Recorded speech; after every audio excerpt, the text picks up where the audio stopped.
우리나라와 이스라엘이란 나라는 지정학적으로 비슷합니다. 물론 규모는 우리나라가 크고 이스라엘 나라는 적고, 우리나라는 동쪽의 끝이고 이스라엘은 서쪽의 끝이라고 봐야 됩니다. 그런데 우리나라와 이스라엘의 어떤 그 지형적인 그 상황이 비슷하다 이 말입니다.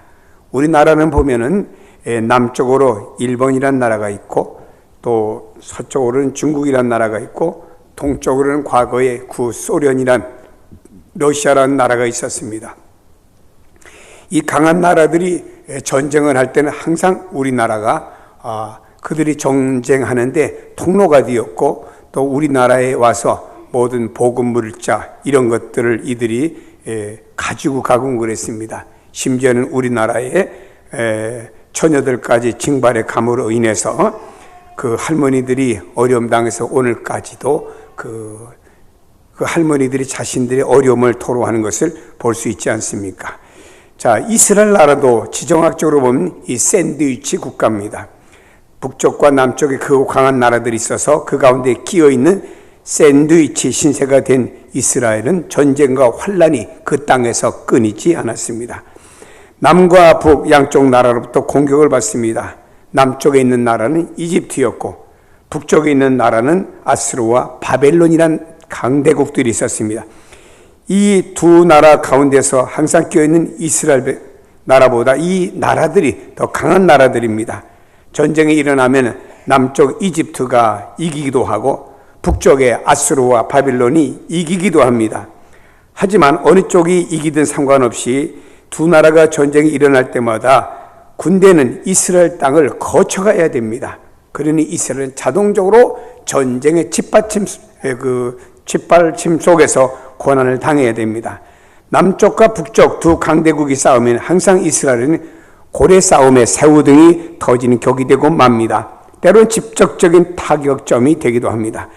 남쪽 이집트와 북쪽 나라가 전쟁하면 일단 이스라엘부터 점령을 해야 됩니다. 그럼 이스라엘은 그 강대국에 점령을 당합니다. 그리고 군대에 보급품을 원활하게 공급할 수 있도록 해야 되기 때문에 이 나라는 이스라엘 나라는 항상 어려움과 강대국의 짓밟힘 속에 있었다고 하는 것을 우리가 역사적으로 보게 됩니다. 그래서 이 나라는 끊임없는 전쟁에 시달리는 나라가 되었고, 또 이스라엘이라는 나라는 지정학적으로 볼 때 한 귀퉁이에 있고 강대국들이 밖에 있으면은 상관이 없는데, 이렇게 샌드위치 국가가 되다 보니까는 이런 어려움이 계속 있게 되었다고 하는, 국가적으로 늘 이렇게 짓밟힘과 전쟁과 고난 속에 있었습니다.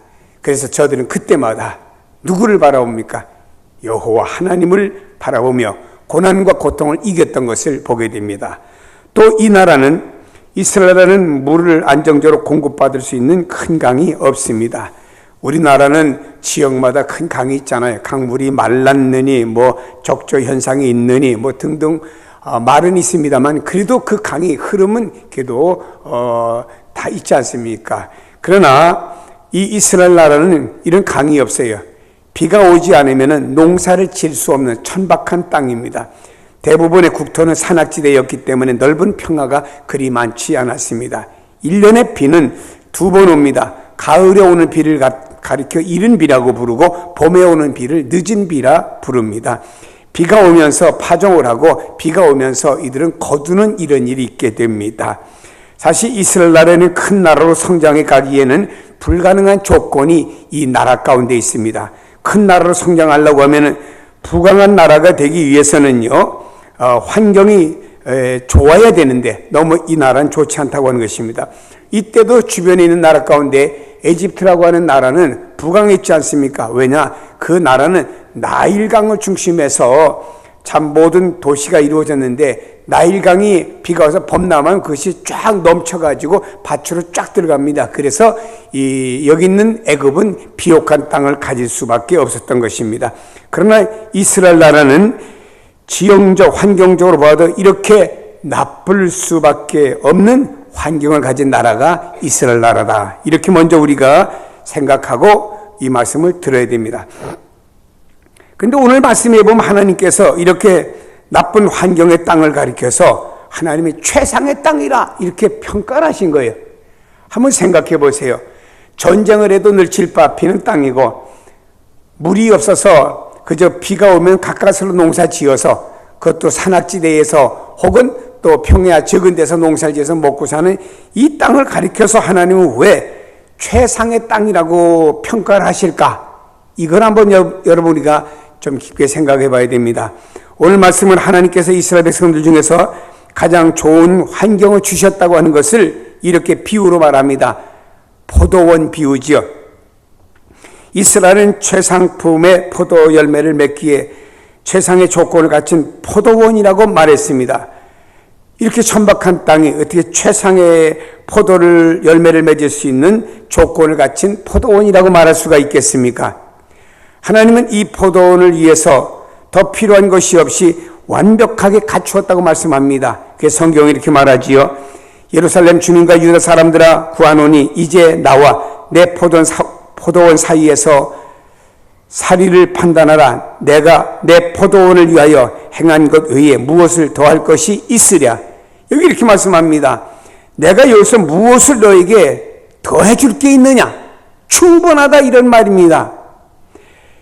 내가 내 포도원을 위해서 행한 것 위에 무엇을 더해 줄 수 있는 것이 있겠느냐? 충분하다 이 말씀을 하신 겁니다. 하나님이 이스라엘 땅과 그들에게 주어진 환경은 더 손볼 일 없이 완벽한 상태라고 하나님 말씀하십니다. 그러나 분명히 이스라엘 땅은 사람들에게 풍부한 땅도 아니고 기름진 땅도 아닙니다. 안전한 땅도 아닙니다. 그런데 왜 하나님은 그 땅이 최상의 조건을 가진 땅이라고 말씀하실까요? 인간적으로 볼 때는 이 땅이 이렇게 완벽하지 않은데 하나님 왜 이 땅은 최상의 조건을 가진 땅이라 이렇게 말씀을 하셨을까요? 왜 이렇게 이스라엘 땅에 대한 객관적인 사실과 하나님의 평가의 차이가 있는 것이냐 이 말입니다. 하나님의 그 평가와 사람이 보는 객관적인 평가가 너무 다르다 이 말입니다. 왜 그랬을까요, 여러분? 우리는 성경을 통해서 늘 하나님의 의도와 하나님의 진리를 깨닫는 것이 참 중요한 것입니다. 그런 바로 이스라엘 백성들로 하여금 천박한 땅이지만 하나님만 바라보고 하나님을 의지하게 하는 그 목적이 이 안에 들어있는 겁니다. 그리고 믿음을 보시고 하나님 그 이스라엘 백성들이 하나님만 바라봅니다. 하나님만 의지합니다. 그러면 그 믿음을 보시고 하나님은 저들을 책임져 주시고 내가 너희를 축복해 줄 것이다. 이 메시지가 이 안에 담겨져 있는 거예요. 하나님은 영적인 열매를 맺기에 좋은 땅으로 이 땅을 주었다 이 말입니다. 사람이 육신적인 열매를 많이 맺히고 좋은 환경이 되면은 사실상 그 안에 영적인 열매를 잘 못 맺습니다. 하나님은 이 이스라엘 백성들이 영적인 열매를 맺기에는 좋은 땅으로 주었다 이 말입니다. 여러 가지 전쟁도 있고 땅은 천박하지만 그러나 이들로 하여금 하나님만 의지하고 살아갈 수 있는 믿음의 열매를 맺기에는 좋은 땅이었다 이 말입니다. 이스라엘 땅은 하나님을 의지하지 않고는 도무지 살아갈 수가 없는 땅이에요. 다시 말해 하나님 비를 내려주시면 살고 비를 안 내려주시면 죽을 수밖에 없는 곳이기 때문에 늘 하나님을 향하여 하나님을 바라봅니다. 하나님 비를 주세요 그럼 삽니다. 하나님 비를 안 주시면 우리가 못 삽니다. 그 다음 그 이스라엘 백성들은 이 땅은 천박했지만 이들은 하나님만 의지하는 이런 백성들이 되니까 이들은 영적인 열매를 맺기에는 최적의 이 장소가 되었다 이 말입니다. 우리가 구약 성경을 보면은 하나님께서 만일에 아브라함에게 50대 때 그때는 늦게까지 아이들 좀 낳았으니까 60대 때 아이를 주었다고 가정을 하십시다. 그러면 아브라함이 하나님 주셨다고 생각 안 합니다. 우리 부부가 아직까지 이렇게 아이를 낳을 수 있으니까 아이를 낳았다 이렇게 생각합니다. 그러나 하나님께서는 말입니다. 이 아브라함은 도무지 아이를 낳을 수가 없잖아요. 그래서 하나님의 말씀은 자손은 주신다고 하니까 아마도 내가 양자를 들여서 후손을 보면 될 거 아니냐 합리적인 생각이었죠. 그리고 또 그 부인이 하갈을 데리다가 아브라함의 씨를 잇도록 하면 될 것 아니냐 이런 생각을 했죠. 그러나 여기서 우리가 볼 수 있는 아브라함의 생각이 다 깨져버렸어요. 사라의 생각도 다 깨져버렸습니다. 이제 99세가 되었을 때 하나님의 사자들이 아브라함의 집을 찾아왔지요. 아브라함의 집을 찾아온 것은 소돔성에 멸망받을 것을 가서 증거하기 위해서 가다가 아브라함 집을 하나님 사자 보내서 신방하게 한 겁니다. 와가지고는 대접을 잘 받고는 하나님의 사자가 말합니다. 내년 이맘때 아들을 낳을 것이다. 이 유대의 그 목동들의 집이라고는 천막으로 되어 있고 그 사이를 갖다가 이렇게 천막으로 쳐놨습니다. 그러니까 이쪽에서는 그 아낙네들이 부엌구로 쓰고 있고 이쪽은 밖에 손님들을 맞이하는 거실처럼 혹은 침실로도 쓰곤 합니다. 이렇게 막혀 있는데 이쪽에서 말하면 이쪽도 들립니다. 그러니까 하나님의 사자가 말하니까 여기는 사라가 웃었지요. 아니 내 나이가 얼마인데 아기를 낳아? 불가능한 거죠. 그러니까 하나님의 사자가 보이지는 않지만 서로 말은 들리니까 왜 웃느냐? 하나님이 역사하면 되는 거지.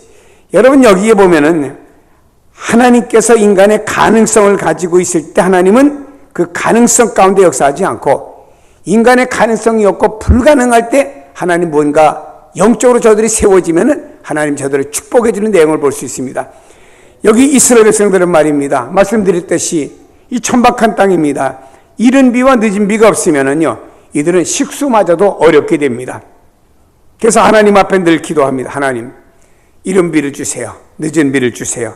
그럼 그 이른 비와 늦은 비를 달라고 하는 저들은 하나님 앞에 기도할 것이고 하나님을 바라볼 것이고 하나님을 의지할 것이고 항상 이렇게 하늘을 향하여 눈을 드는 이런 사람이 됩니다. 그러면 이런 사람들은 늘 하나님만 바라보기 때문에 무슨 열매가 있지? 영적인 열매가 있는 것입니다. 그리고 하나님께서 이 영적인 열매를 맺은 다음에 육적인 열매는 내가 맺도록 해주겠다. 이게 신앙의 공식이라 이 말이에요. 여러분 이것은 육체적인 것을 위한 완벽한 조건은 없다고 그랬어요. 그런 영적인 풍요를 위해서는 완벽한 조건을 가진 땅이라 이 말입니다. 하나님께서 이렇게 하신 까닭은 이스라엘 백성들로 하나님만 의지하도록 하기 위해서라 이 말입니다. 저는 성경을 보면서 이스라엘 백성들이 왜 광야 40년 길을 갈 때 저들이 실패를 했느냐? 그 이유는 딱 한 가지입니다. 이스라엘 백성들이 꼭 하나님만 바라보았으면 저들은요 광야 생활에서 실패하지 않고 애굽에서 나온 세대가 말입니다. 광야에서 다 죽지 않고 아마도 가나안 땅에 들어가는 세대가 있었을 것입니다. 그러나 저들은요 하나님만 바라보고 하나님만 의지하지 않은 거예요. 세상의 환경과 모든 것들을 바라보고 하나님을 원망하고 모세를 원망한 거예요. 자기들의 시각으로 볼 때 오늘 보여지는 어떤 환경만 바라보고 그렇게 살아갔다 이 말입니다. 물론 사람이 환경의 동물이니까 그렇게 되겠지 하지만 하나님 볼 때 아니다. 너는 내가 택하여 세운 내 백성 이스라엘 백성들이기 때문에 너희들은 나를 바라보아야 된다 이 말이에요. 근데 왜 너희들은 나를 바라보지 않고 이 땅에서 천박하고 어려운 이 땅을 바라보면서 왜 나를 향하여 시시각각으로 원망하느냐 이겁니다. 그게 이스라엘 백성들의 실패의 요인이었다 이 말입니다. 하나님은 우리에게 무엇을 먼저 요구하는지 이 메시지를 통해서 여러분이 깨닫지 못하면 안 된다라고 하는 것입니다. 근데 이스라엘 백성들은 이런 상황 속에서 하나님만 바라보고 영적인 열매를 맺으면 됐는데 이들은 전적으로 하나님을 의지하지 않았습니다. 이게 이들의 비극이에요. 신앙에서 벗어나 우상 숭배에 빠졌습니다. 물질에 대한 욕심과 탐욕에 넘쳤죠. 그래서 이들은 엉뚱한 열매를 맺게 되었다 이 말입니다. 하나님을 잘 의지하면 하나님 좋은 포도 열매를 맺도록 해주는데 그만 이들이 하나님을 의지하지 않고 우상을 섬기며 잘못된 길을 감으로 말미암아서 하나님을 좋은 포도 열매가 아니고 오히려 들포도를 맺게 되었다라고 말씀합니다. 들포도는요 시고 떫고 사람이 먹을 수가 없습니다. 들포도란 말은 히브리 말로 말하면 무가치한 것, 악취를 내는 것이라 이 말입니다. 다른 말로 말하면 최상의 포도를 맺도록 최상의 환경을 주셨는데 그들은 최악의 환경에서 거둘 수 없는 최악의 들포도를 맺었다라고 하는 것입니다. 그 땅은 분명히 사람들이 걱정 없이 편안히 살아갈 수 있는 최상의 조건을 가진 땅은 아니라고 설명을 했습니다. 그러나 하나님을 의지하고 하나님을 신뢰하면 영적인 열매는 물론이고 하나님이 우주와 만물을 창조하신 하나님께서 그 땅에서 이스라엘 백성을 살아가는 모든 걸 책임지고 풍성하게 열매를 맺도록 해주겠다는 약속의 땅인 거예요. 그래서 이 말씀을 가나안 땅, 약속의 땅, 축복의 땅이라고 성경은 말씀하지 않습니까? 이스라엘 백성들이 하나님을 의지하기만 하면은 부족한 것이 없이 모든 보장을 받는 상태가 된다 이 말입니다. 그래서 이사야 선지는 그 땅의 열매를 맺기에 최상의 조건을 가진 땅이라고 말씀을 한 겁니다. 사람들은 고생하지 않고 힘들이지 않고 편안하게 살 수 있는 환경을 좋은 환경이라고 말하지요. 하지만 이건 사람들이 보고 세상이 가지는 생각들입니다. 하나님 주시는 좋은 환경은 그런 곳이 아닙니다. 하나님 주신 좋은 환경은요, 하나님을 잘 섬길 수가 있고 그 신앙을 토대로 해서 은혜와 축복을 공급받도록 하는 것이 하나님 주신 좋은 환경이고 땅인 거예요. 그런 걸 주셨는데 하나님을 잘 안 섬기잖아요. 뭐 환경적으로 사람들이 뭐 환경적으로 뭐 저거. 여러분 환경 좀 제발 탓하지 마세요. 환경이 뭐 어때세요? 여러분 환경이 뭐 어떻습니까?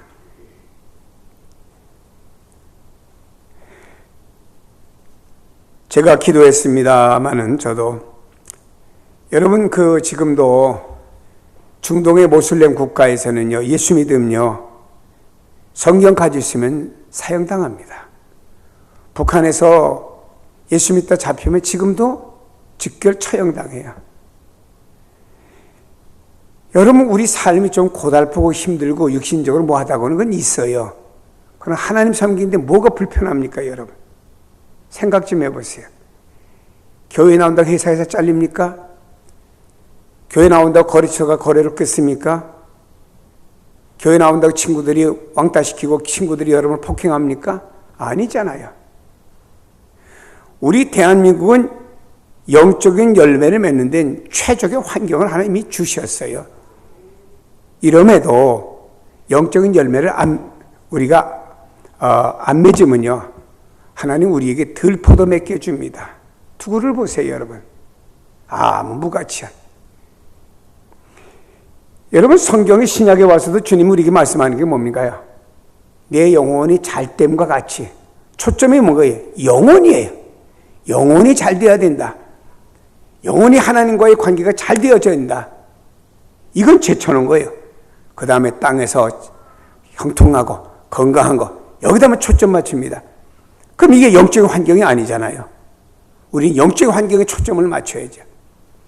그리고 여러분, 성경이 말씀합니다. 너희는 먼저 그의 나라와 그의 의를 구하라. 어디게?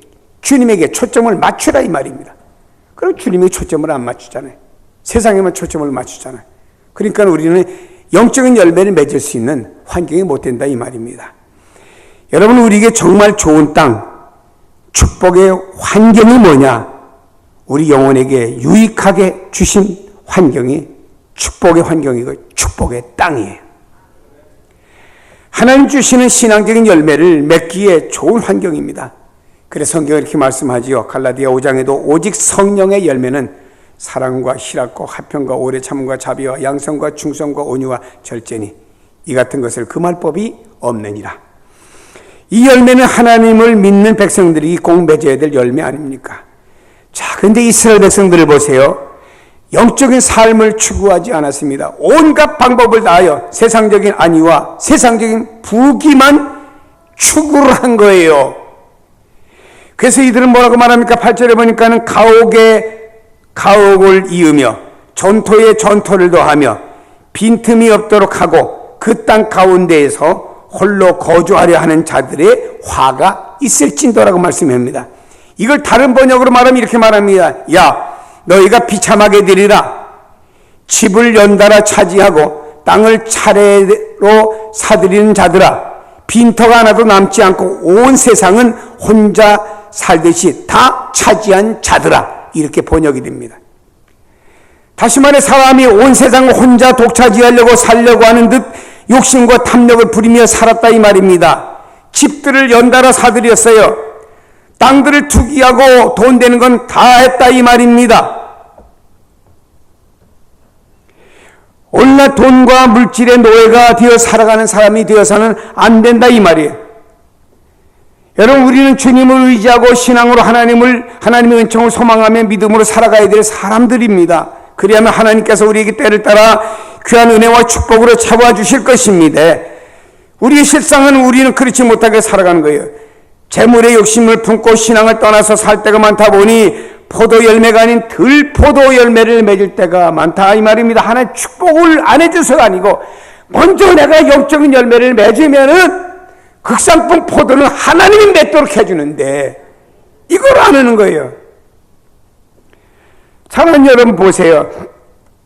오늘 성경을 읽잖아요. 가옥을 이어서 집이 빽빽하게 들어섰어요. 아파트가 들어선 겁니다. 땅도 나만 덕한 많이 샀습니다. 여러분 이 땅에 보면은 여러분이 하나님 은혜로 경제가 나아진 걸 제가 뭐라고 하는 얘기가 아닙니다. 의도적으로 영적인 것들은 배제해버리고 아파트를 어떤 수십 채 몇 채 사놓고, 그리고 어떤 사람은 땅을 사가지고 저 농촌에 농사 지을 수 있는 땅을 갖다가 이 도시에 있는 사람 다 사버렸다고 하고, 성경은 말씀했어요. 이렇게 나를 위해서 집들을 많이 짓고 빽빽하게 짓고 아파트 많이 사들이고 땅만 많이 사들인 너희들은 결국 이것을 다 내 거다, 나 홀로만 거주하려고 생각하는 사람들에게 하나님 뭐라 했죠? 이사야서는 이런 자들은 화 있을진저. 여러분, 우리가 살 만큼 살면은 나머지는 떼어가지고 성교 얼마 못 씁니까? 제가 전에도 얘기했습니다만 어떤 분이 그 가정의 경제는 내가 모르겠어요. 선교지다 선교 역사를 위해서 100억이란 돈을 기증했다고 합니다. 사람이 아무리 돈 많아도 100억이란 돈이 그렇게 쉽게 나갈 돈인가요? 우리의 그 영적인 그 생각들이 바로 쓰면은 삶도 바로 가는데, 영적인 생각이 바로 안 쓰면요, 이 세상의 돈과 물질의 노예가 되어 살아가는 겁니다. 그래서 성경은 말씀하죠. 말세에는 이 말세입니다. 사람이 자기를 사랑하고 돈을 사랑하고 세상을 사랑하고 쾌락 사랑하기를 하나님보다 더 좋아한다. 그렇게 말씀하고 있죠. 여러분, 오늘 내가 처한 환경은 하나님을 섬기며 신앙생활을 하는 데 있어서 참 천국 복을 추구하는 데 좋은 환경입니다. 우리 대한민국은 그런 환경을 가지고 있어요. 그렇다고 여러분요, 만사 형통의 길이 열린다는 뜻은 아닙니다. 하나님 우리에게 쉬운 환경, 편안한 환경, 세상에 안락하게 살아가시는 환경을 주시지 않습니다. 하나님을 섬기기 합당한 환경을 우리에게 주셨고 그 믿음을 통해서 놀라운 축복을 예비했다고 하는 것을 잊지 마세요. 그래서 우리는 더 영적인 데 좀 감각을 맞추었으면 좋겠습니다. 다시 말해, 예배도 많이 좀 드리세요. 주일날 낮 예배는 빼꼼히 드리는 걸로 신앙생활 다 했다고 하는 건 아닙니다. 여러분이 부득이하게 그냥 주일날 낮에도 쪼개서 나왔다고 하는 거 할 수 많아요. 그러나 그 외의 삶도 드릴 수 있다고 하면 드리는 게 원칙 아닙니까? 하나님 앞에 기도할 수 있으면은 기도해야 되는 것 아닙니까? 우리가 요즘에는 참 스마트폰이라는 게 너무 좋아. 이어폰까지 아주 공짜로 딸려옵니다. 나이가 70이건 80이건 그거 꽂고 다니면서 그 안에 성경도 있고 찬송도 있어요. 그래서 우리 환경이 항상 이렇게 신앙하고 접하는 환경이 얼마나 좋습니까? 왜 그런 환경을 다른 쪽으로 우리가 접하도록 만듭니까? 차를 타고 다니도 차 안에서 라디오를 들어도 기독교 관계된 방송들이 얼마나 많습니까? 우리가 영적으로 도움받으시는 길들이 너무나 많다 이 말입니다. 항상 우리는 이렇게 주님과 모든 걸 초점을 맞춰야 돼요. 가만히 있어도 우리는 앉아있지 말고 성경을 본다든지, 홀로 있으면서 마음이 착잡하면 하나님께 찬송을 드린다든지, 얼마든지 영적인 환경으로 우리가 나갈 수 있고 우리 신앙을 우리가 제대로 하나님께 좋은 환경을 만들 수 있잖아요. 여러분, 하나님을 섬기기 합당한 환경을 이미 우리에게 주셨어요. 그래서 우리가 영적인 환경을 먼저 만들어 가세요. 그럼 육적인 환경은 하나님이 만들어 주신다 이 말이에요. 하나님 때때로 우리에게 어렵고 힘든 환경도 주십니다. 누군가로 인해서 내가 심히 괴로움을 당하기도 합니다. 그래서 그를 저주하고 미워합니다. 누군가는 나로 하여금 심하게 화나게 만들기도 합니다. 그래서 미운 마음을 죽도록 갖고 패주고 싶은 마음을 들게도 만듭니다. 여러분 잠을 자다 보면 벌떡 일어나는 괴로움이 있을 때도 있습니다. 이런 경험을 통해서 우리는 하나님 나를 어떻게 인도하시죠? 주님께 무릎을 꿇고 겸손하게 하나님께 기도하게 만듭니다. 그리고 내가 더 죄인임을 깨닫게 하시고 나의 연약함을 고백하게 만드는 거예요. 그 상대를 향해서 내가 정죄하지 않게 됩니다. 그리고 내 교만을 깨트리고 나의 고집을 녹이십니다. 그리고 은혜를 주시고 오히려 그런 사람에게 앞길을 열어주셔요. 사랑하는 여러분, 하나님은 포도원에서 돌을 제거하셨다고 하셨습니다. 땅을 파서 돌을 제하시고 말씀했지. 돌을 제했다고 하는 말은 걸림돌을 제거했다라는 말입니다. 하나님께서는 우리 인생의 걸림돌을 제거해 주십니다. 걸림돌이 있다고 그 사람의 인생이 실패로 끝나는 것은 아닙니다. 하나님을 믿는 사람들에게 하나님을 방해하는 요소들, 걸림돌 하나하나 하나님이 제거해 주시고 하나님 인도해 주신다고 믿으시기를 바랍니다. 여러분 인생의 걸림돌이 무엇인가요? 미움일 수도 있고 게으름일 수도 있고 사업일 수도 있고 인간관계일 수도 있고 돈일 수도 있고 권력과 명예일 수도 있습니다. 어떤 문제라도 좋아요. 주님을 믿고 의지한다고 하면 여러분의 인생의 걸림돌을 누가? 주님이 다 제거해 준다는 사실을 믿으시기 바랍니다. 하나님은요 최상품 포도를 심었다고 말했습니다. 그래서 극상품 포도나무를 심었도다. 최상품 포도나무는 무엇일까? 신약에 와서 볼 때 복음입니다. 복음의 중심은 예수 그리스도이시죠. 그러므로 우리가 주님 안에 거하면 좋은 열매, 풍성한 열매를 누리도록 만들어 주십니다. 신약의 요한복음 15장에도 내가 너희 안에 거하고 너희가 내 안에 거하면, 저 예수 복음 안에 거하게 되면 원하는 대로 구하라. 내가 이루리라고 말씀하고 있습니다. 대부분의 사람들은요, 오늘 우리에게 주어진 환경에 만족하지 못합니다. 오늘 나에게 주어진 환경이 나에게 더할 나위 없이 좋은 환경이라고 생각하는 사람들은 아무도 없어요. 왜냐? 평탄한 길보다 험난한 길이 더 많기 때문입니다. 하지만 성경은 오늘 우리에게 각자에게 주어진 환경은 우리가 하나님을 섬기며 영적으로 성숙해 나가기에 가장 좋은 환경이라고 말씀하고 있어요. 여러 환경이 어떠하든지 간에 그 환경이 하나님께 나가며 영적인 성숙을 이루는데 좋은 환경이라고 하나님은 말씀한 거예요. 예수님을 닮는 인격을 배우기에 가장 좋은 환경입니다. 지금 주어진 상황에서 우리가 하나님께 기도합니다. 말씀에 순종합니다. 주님이 내게 주어진 십자가를 짊어지고 삽니다. 우리에게 십자가는 뭐지요? 우리의 삶의 십자가든 사명의 십자가든 우리 살아가면서 인격의 십자가든 십자가가 있을 때 우리는 누굴 바라보게 됩니까? 주님을 바라보게 만들어주기 때문에 십자가는 손해가 아니고 오히려 나에게 유익이라 이 말이에요. 주님의 십자가를 지고 살면은 하나님은 우리의 환경을 더 이상의 다른 것이 필요 없습니다.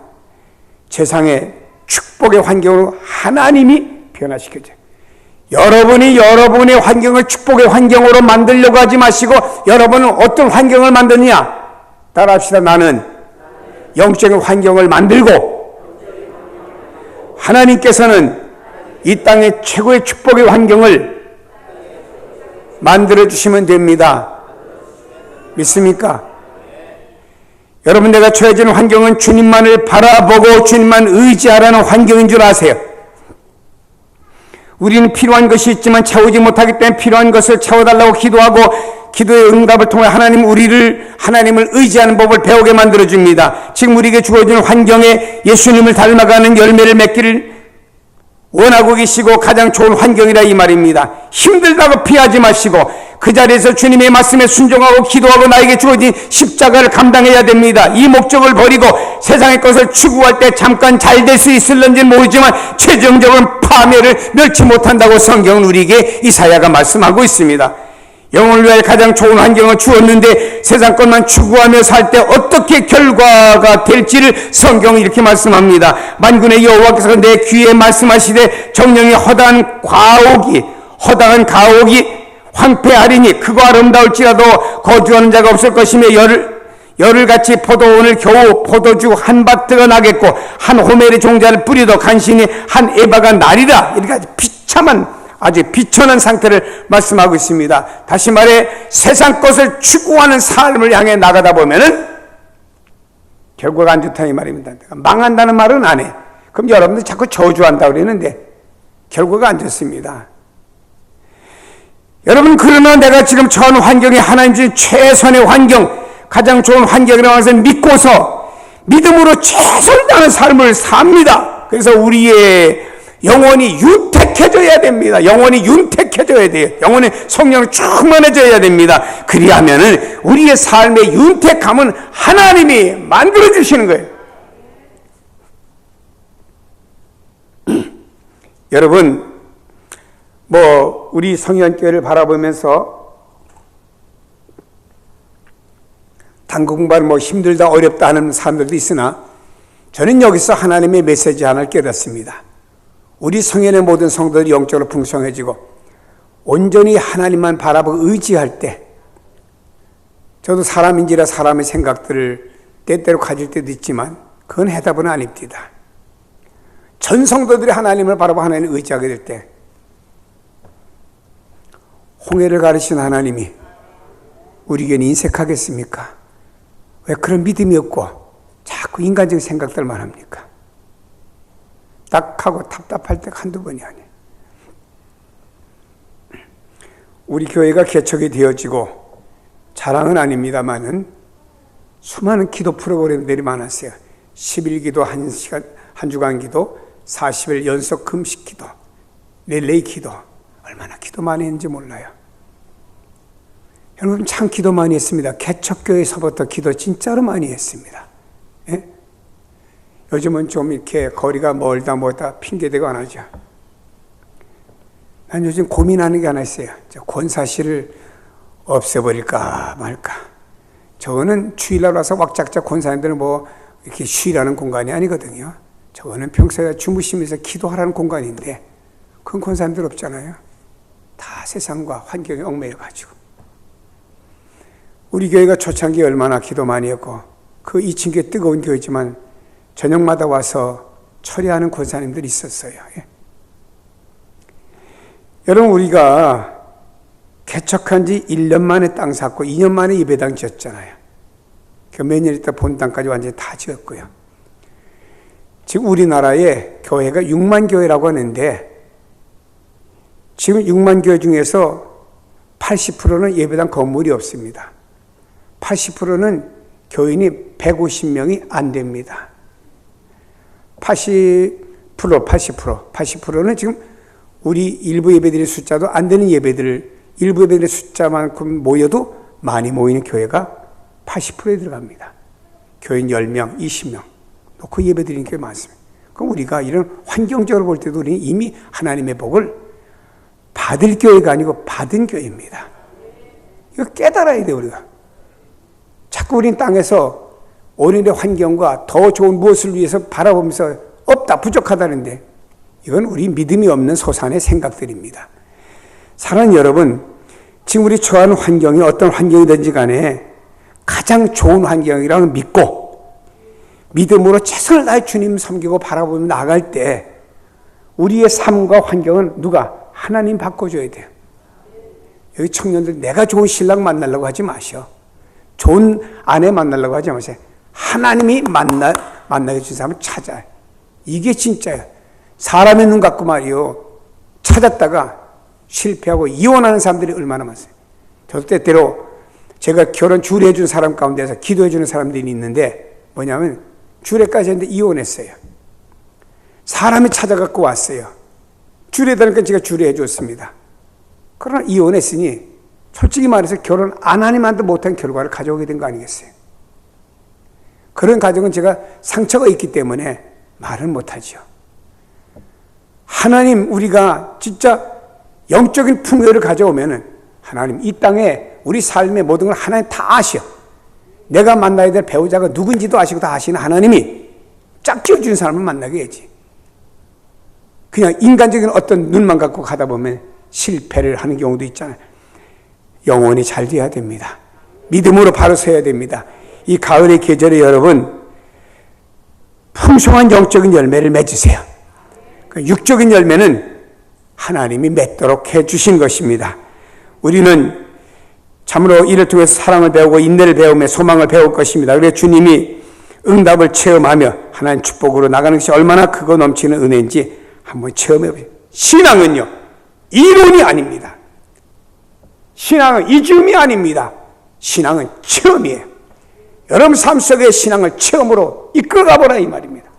그 체험은 물론 영적인 것 보이지 않는 영적인 것과 뭐 보이는 육적인 다양할 수도 있습니다. 각자마다 다 다릅니다. 그러나 하나님이 여러분에게 주신 은혜와 복을 누리기 위해서 먼저 영적으로 풍성한 열매를 주님께 맺어드리고, 내가 요구하지 않았지만 주님은 여러분에게 육적인 열매를 풍성히 맺도록, 극상품 포도를 맺도록 축복해 주시기를 축원합니다.